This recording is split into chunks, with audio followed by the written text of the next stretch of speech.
कि हे उद्धव, उसमें से उन गोपियों में बहुत सी तो ऐसी थी जो मेरे वास्तविक स्वरूप को नहीं जानती थी। वे मुझे भगवान न जान करके केवल प्रियतम ही समझती थी। उन साधनहीन सैकड़ों, वे मुझे भगवान न जान करके केवल प्रियतम ही समझती थी और जार भाव से मुझसे मिलने की आकांक्षा किया करती थी। उन साधनहीन सैकड़ों हजारों अबलाओं ने केवल संग के प्रभाव से ही मुझ पर ब्रह्म परमात्मा को प्राप्त कर लिया।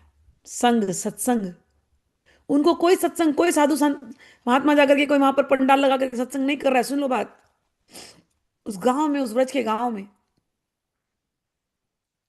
गोपियां मिलकर के केवल रातों दिन हमारा कान्हा ऐसा, हमारा कान्हा वैसा,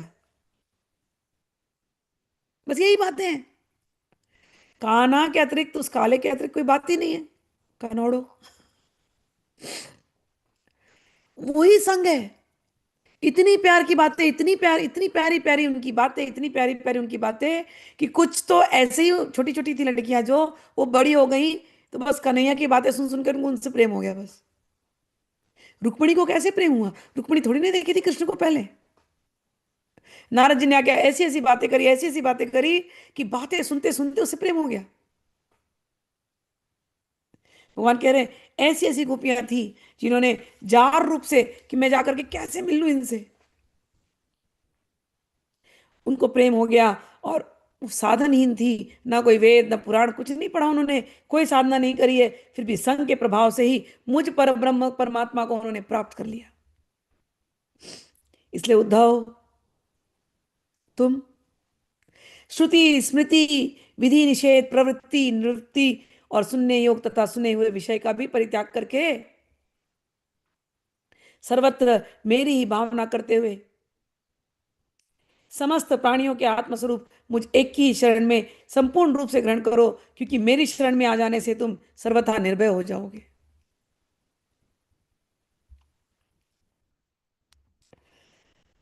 यहाँ पर प्रेम को भगवान सबसे ऊंचा बता रहे हैं और उदाहरण दे रहे हैं उद्धव को कि ऐसे ऐसे लोग मुझे प्राप्त कर लिए। तो तुम अब चिंता मत करो, कोई साधन हो ना हो,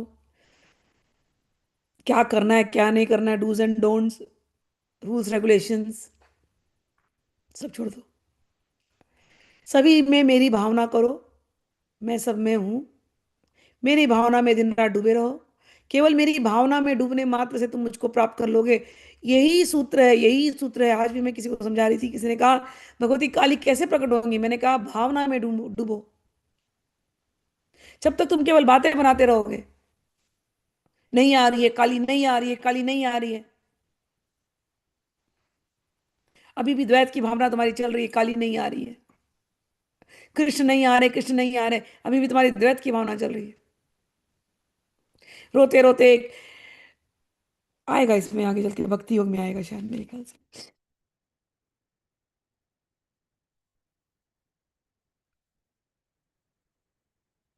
कि भगवान के लिए जब छटपटाहट होती है ना, तो रोना आता है। बट वो छटपटाहट होगी भी कैसे? वो छटपटाहट सत्संग के माध्यम से आती है।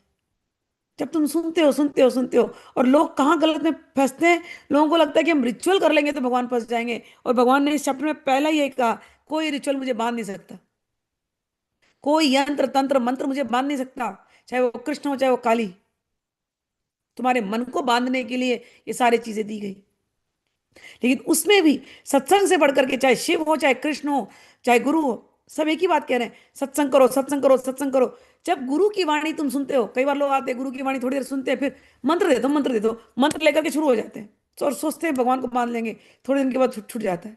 क्यों? क्योंकि गुरु के साथ जो चलना चाहिए, गुरु का सत्संग जो करना चाहिए, वो छूट जाता है। उनको लगता है ये तो बस बातें ही, ये तो बस बातें ही। बट समझते नहीं है कि वो थोड़े देर में पता नहीं कौन सी बात निकल जाए। सत्संग की ये महिमा है कि कौन सी वो थोड़ी सी बात निकल जाए एक डेढ़ घंटे के अंदर, कि वो 30 सेकंड की बातें तुम्हारे जीवन को बदल दे।